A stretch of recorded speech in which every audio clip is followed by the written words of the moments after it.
आज की शिव महापुराण की इस पावन कथा को ध्यान से सुनो, कान खोलकर सुनो महाराज। आज जो मैं तुम सबको बताने जा रहा हूं वह कोई सामान्य कथा नहीं है। 22 अगस्त शुक्रवार भाद्रपद मास की श्राद्ध अमावस्या आ रही है और यह अमावस्या कोई साधारण अमावस्या नहीं है, बल्कि यह वह दिन है जब पूरे माह में केवल एक ही बार भगवान शिव और माता लक्ष्मी को प्रसन्न करने का सुअवसर मिलता है। हर मास में अनेक तिथियां आती हैं, प्रतिपदा, द्वितीया, एकादशी, पूर्णिमा, परंतु अमावस्या वह तिथि है जब संपूर्ण ब्रह्मांड की नकारात्मक शक्तियां दब जाती हैं और केवल शिव कृपा प्राप्त करने का मार्ग खुलता है। इसलिए शिव महापुराण में कहा गया है, अमावस्या पर किया गया छोटा सा कार्य अन्य दिनों के बड़े यज्ञ और अनुष्ठान से भी अधिक फलदायी होता है। कई सारे लोग प्रश्न करते हैं कि महाराज जी, यहाँ अमावस्या इतनी विशेष क्यों है? तो देखिए भाइयों और बहनों, भाद्रपद मास की यह श्राद्ध अमावस्या इसलिए और भी महत्वपूर्ण है क्योंकि यह पितरों को तृप्त करने वाली तिथि है। यह शिव कृपा प्राप्त करने का अद्वितीय अवसर है और सबसे बड़ा कारण, इस दिन मात्र 11 चावल के दाने और 2 दीपक का उपाय जीवन का अंधकार मिटाकर भाग्य का दीपक प्रज्वलित कर देता है। अगर आपके जीवन में धन आता है पर टिकता नहीं, घर में कलह, अशांति, रोग, कर्ज से मुक्ति नहीं, लक्ष्मी जी का स्थायी वास नहीं है या फिर मनोकामना अधूरी रह गई है, तो महाराज 22 अगस्त की इस अमावस्या पर 11 चावल के दाने और 2 दीपक का यह उपाय करना ही करना है। जैसे कि हम आपको यह उपाय को करने के लिए कहते हैं तो बहुत सारी मेरी माता प्रश्न करती हैं कि महाराज जी, 11 चावल के जाने से आखिर क्या? तो देखिए, जो चावल के दाने हैं यह आपकी हर कार्य में आने वाली रुकावट को समाप्त करता है, आपकी हर कार्य में वृद्धि करता है। जैसे कि व्यापार ढंग से नहीं चल रहा है, घर में परेशानियां चलती है, तो आप यदि इस 11 चावल के दाने वाले उपाय को करेंगे तो आपके लिए बहुत ही लाभदायक होगा। और जो 2 दीपा के महाराज, ये आपके घर में माता लक्ष्मी जी का स्थायी वास करता है, यानी कि आप यदि यह 2 दीपक के वाले उपाय को भी करोगे तो आपके जीवन में बहुत सारे बदलाव होंगे। इसलिए 11 चावल के दाने और 2 दीपक यदि आप कर्म तो आपको फल अवश्य मिलेगा। लेकिन फल क्या मिलेगा? यदि आप इस उपाय को कर रहे हो तो आपको किस किस फल की प्राप्ति होगी यह भी सुन लो महाराज। अगर इस अमावस्या पर आपने मात्र 11 चावल के दाने और 2 दीपक का यह उपाय कर लिया तो देखिए क्या होगा। घर में स्थायी लक्ष्मी वास होगा, कभी दरिद्रता, तंगी, धन की कमी नहीं आएगी, कारोबार, नौकरी, व्यवसाय में उन्नति होगी, कर्ज और आर्थिक संकट स्वतः मिटेंगे। पितरों की कृपा से घर में शांति, संतोष और सौभाग्य आएगा और सबसे बड़ा वरदान, शिव कृपा भर आपके ऊपर बनी रहेगी। देखिए, आज की शिव महापुराण की कथा में एक पत्र आया है। पत्र से जानिए कि महिला के साथ चमत्कार हुआ जिसने अमावस्या के दिन इस उपाय को करा। आप सुनिए एक सच्ची कथा। भोपाल की एक महिला सीमा जी, घर में हमेशा तंगी बनी रहती थी। पति कमाते थे पर पैसे घर में टिकते नहीं थे, बच्चों की पढ़ाई रुक गई थी, बार बार कर्ज बढ़ता जा रहा था। उन्होंने बहुत उपाय किए, कई पूजा पाठ किए पर कोई फल नहीं मिला। पिछले वर्ष भाद्रपद की अमावस्या पर उन्होंने यही 11 चावल और 2 का उपाय किया। महाराज कहते हैं उसी सप्ताह से घर का वातावरण बदलना शुरू हो गया। पति को प्रमोशन मिला, बच्चों की पढ़ाई के लिए अचानक से मदद मिल गई और सबसे बड़ा चमत्कार, जो घर कर्ज में डूबा था उसी घर में आज स्थायी सुख समृद्धि है। वह महिला आज भी कहती हैं, अमावस्या का यह उपाय मेरे भाग्य को बदल गया। पिछली वीडियो में जिन माताएं बहनों ने कमेंट किया था अपनी राशि से जुड़ा भाग्य जानने के लिए, आज की 2 विशेषर राशि, वृषभ राशि, जिनका धन अटक जाता है, बार बार खर्च हो जाता है, उनके लिए अमावस्या वरदान है।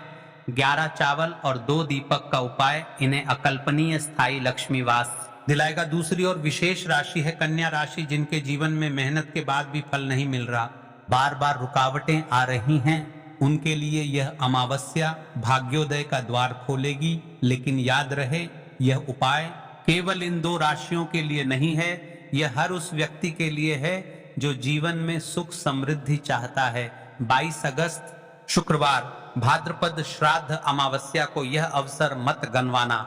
मात्र 11 चावल के दाने और 2 दीपक का उपाय जीवन की दरिद्रता को दूर कर देगा, घर में स्थायी सुख समृद्धि लाएगा और तुम्हारे भाग्य को उज्जवल बना देगा। यह कोई सामान्य कथा नहीं है, यह शिव महापुराण की अमृत कथा है। इसे हर किसी तक पहुंचाओ, शेयर करो। चलते हैं अब उस विशेष उपाय की तरफ जो आपको अमावस्या के दिन करना है। 11 चावल के दाने का उपाय सबसे बड़ा और विशेष उपाय, जो मनोकामना बड़े बड़े पूजा पाठ अनुष्ठान से पूर्ण नहीं होती, वह केवल इस 11 चावल के दाने वाले उपाय से हो जाती है। देखिए, सबसे पहले हम इस उपाय पर चर्चा करेंगे, फिर उसके पश्चात हम आटे के दीपक वाले उपाय के बारे में बात करेंगे। देखिए, अब हम बात कर लेते हैं उसे विशेष उपाय के बारे में, जो दोस्तों इस 11 चावल के दाने वाले उपाय। दोस्तों, इस 11 चावल के दाने वाले उपाय को आखिर करना किसको है, सबसे पहले हम लोग वह बात जान लेते हैं। तो देखो, घर की जो बड़ी माताएं बहनें होती हैं, उन माताओं बहनों में से कोई भी एक बड़ी माता बहन इस वाले उपाय को कर सकती है। और दोस्तों, अगर आप चाहें तो अपने घर में से सभी सदस्यों को भी इस उपाय को करवा सकते हैं। अगर किसी व्यक्ति की खुद की कोई मनोकामना है, खुद की कोई दुख और परेशानी है जो कि वह अपने लिए ही करना चाहता है, इस वाले उपाय को तो वह खुद अपने लिए भी कर सकता है। मतलब यह है कि कोई चाहता है कि मेरे जीवन में यह परेशानी चल रही है, यदि मैं इस 11 चावल के दाने वाले उपाय को करूंगा तो मेरा त्रिकालदर्शी, मेरा कैलाश अविनाशी, मेरे भोले बाबा मेरे जीवन से इस समस्या को समाप्त कर देंगे। तो आप यदि अपने लिए इस उपाय को कर रहे हैं तो आपको शिव मंदिर अकेले ही जाना है।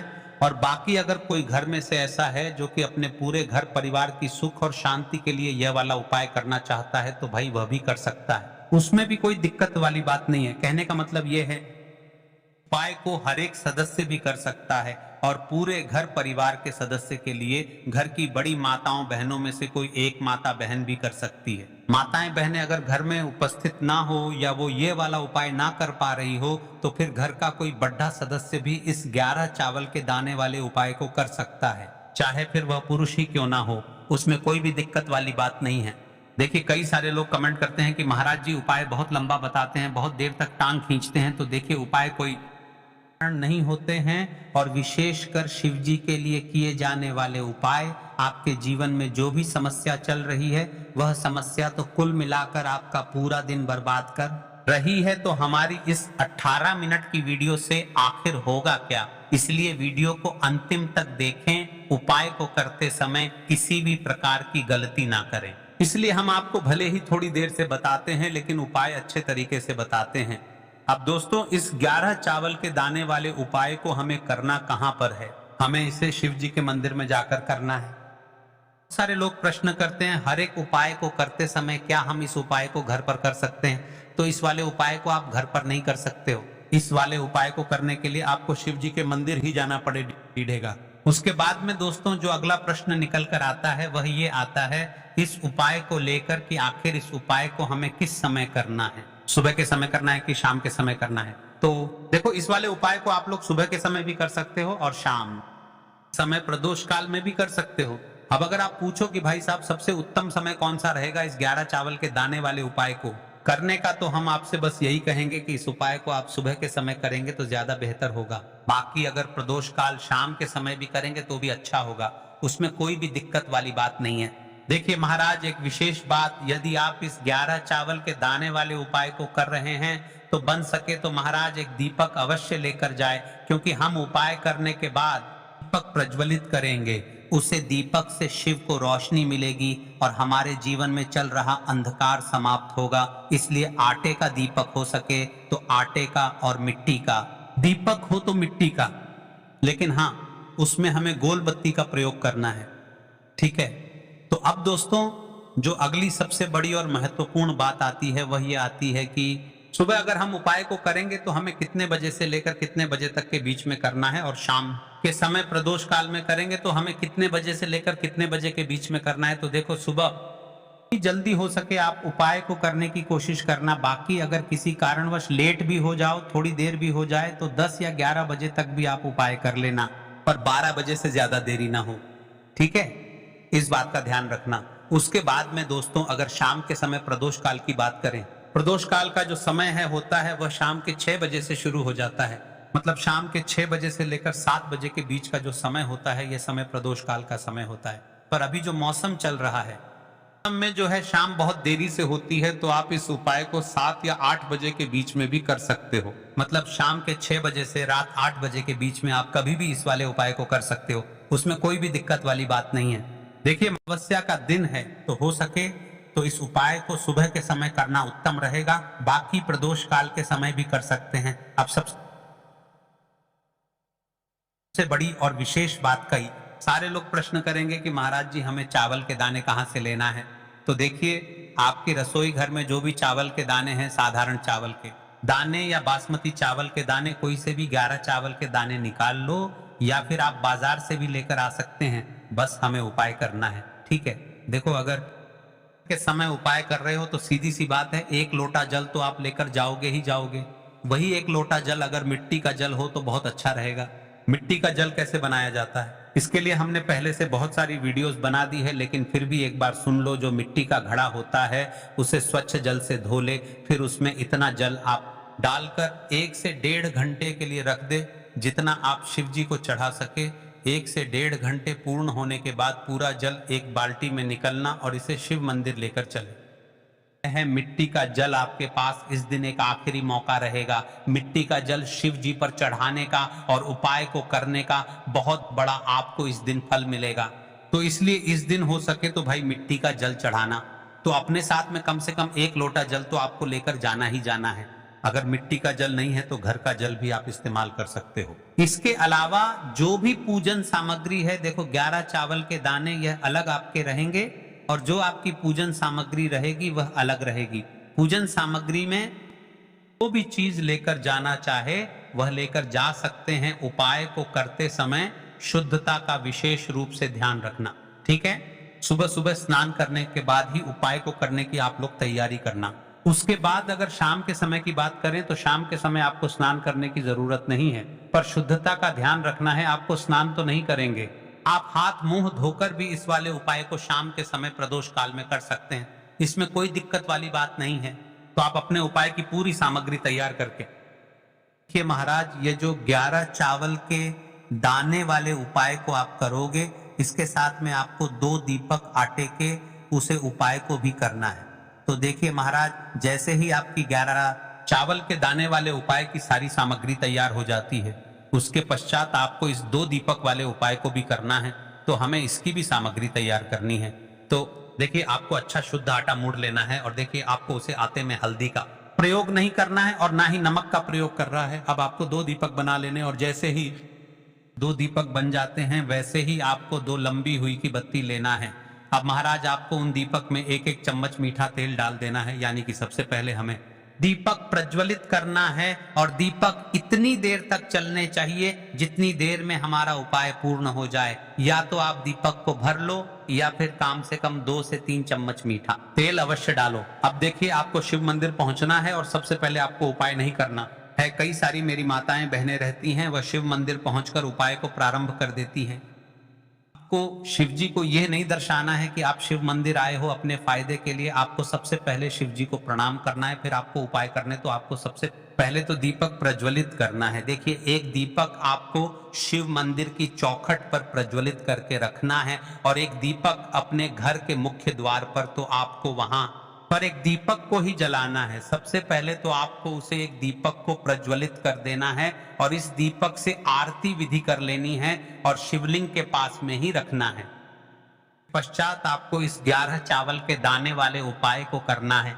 आपका ये 11 चावल के जाने वाला उपाय पूर्ण हो जाता है, फिर आपको उसे दीपक को शिव मंदिर की चौखट पर रख देना है। ठीक है महाराज, और दीपक प्रज्वलित करते समय अपनी समस्या मन ही मन में दोहराना है। अब देखिए, अब जान लेते हैं उसे 11 चावल के दाने वाले उपाय के बारे में। तो देखिए महाराज, सबसे पहले तो 1 लोटा जल ही चढ़ेगा, उसके बाद में आपकी पूजन सामग्री चढ़ेगी। उसके बाद में अगर दोस्तों शाम के समय अगर आप इस उपाय को कर तो अपने साथ में कम से कम एक जो दीपक है गोल बाती का, जो आप अपने साथ में लेकर गए हो, उस दीपक को मंदिर में जाकर अपनी माचिस से जलाना है और उस दीपक को शिवलिंग के पास में रखना है। ठीक है, दीपक को रखने के बाद ही आप लोगों को अपना ये वाला उपाय शुरू करना है और दीपक को ज्यादा पास में मत रखना। वैसे भी गर्मी पड़ रही है, भगवान शिव जी को आंच नहीं लगनी चाहिए, है ना। तो भाई जैसे ही आपकी पूजा अर्चना हो जाती है, शिव जी को प्रसन्न कर लेते हैं। उसके बाद में शिवलिंग के पास में एक ऐसे स्थान पर बैठे जहां पर आपको उपाय करने में कोई दिक्कत ना आए।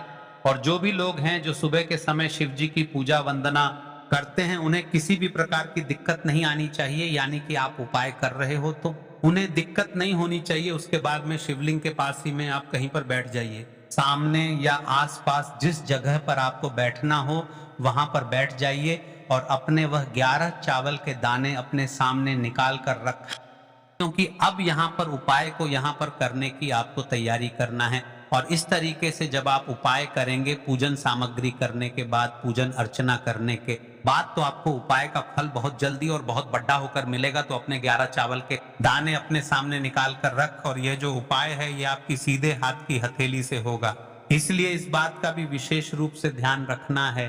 तो सीधे हाथ की हथेली का प्रयोग करके ही आप लोग अपना इस वाले उपाय को करना।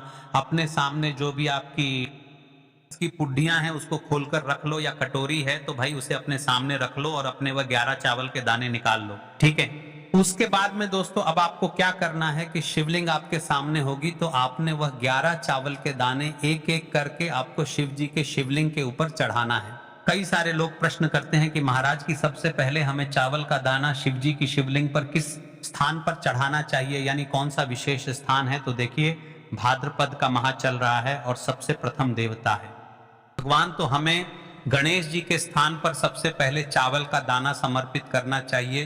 फिर उसके बाद आरती के जी के स्थान पर, माता अशोक सुंदरी के स्थान पर, शिव जी के 5 बेटियों के स्थान पर, वासुकी नाग पर, और फिर उसके बाद आप शिवलिंग के किसी भी स्थान पर चढ़ा सकते हैं। और जब आपका यह चावल के दाने पूरी प्रकार से चढ़ जाए तब आपको ओम त्र्यंबकम यजामहे सुगंधिम पुष्टिवर्धनम उर्वरक में वंदना मृत्यु मोक्षिमामृतात्, इस मंत्र का जाप कर लेना है। अब इसके पश्चात आपने जो दीपक लेकर गए हैं उसे दीपक को करें, उसे दीपक से शिव जी की शिवलिंग की आरती विधि करें, शिव जी का ध्यान करें और भगवान से प्रार्थना करते हुए बोले, है मेरे त्रिकालदर्शी, मेरे जीवन में जो भी दुख कष्ट चल रहे हैं उसे समाप्त करें। अपनी समस्या बताते हुए, आपके जीवन में जो भी समस्या चल रही है, फिर चाहे वह धन से रिलेटेड हो या आपके जीवन में रोग कष्ट है या फिर जो भी समस्या है, उसे बोलते हुए इस उपाय को पूरी तरीके से कर लेना है। बस दोस्तों, यहाँ पर यह वाला उपाय पूरा हो जाता है। इस वीडियो में हमने आपको जो भी उपाय बताएं, यह केवल अमावस्या के दिन किए जाने वाले उपाय। तो देखिए महाराज, आपसे एक विशेषकर निवेदन है, यदि आप वीडियो को पूर्ण तक, अंतिम तक देखते हैं तो कमेंट बॉक्स में हर हर महादेव लिखें, ताकि हम अगले वीडियो बनाएं और अपनी राशि से जुड़ा बाकी जानने के लिए अपना नाम और राशि का मिनट बॉक्स में लिखें। श्री शिवाय नमस्तुभ्यम। हर हर महादेव। मिलते फिर एक नई वीडियो के साथ।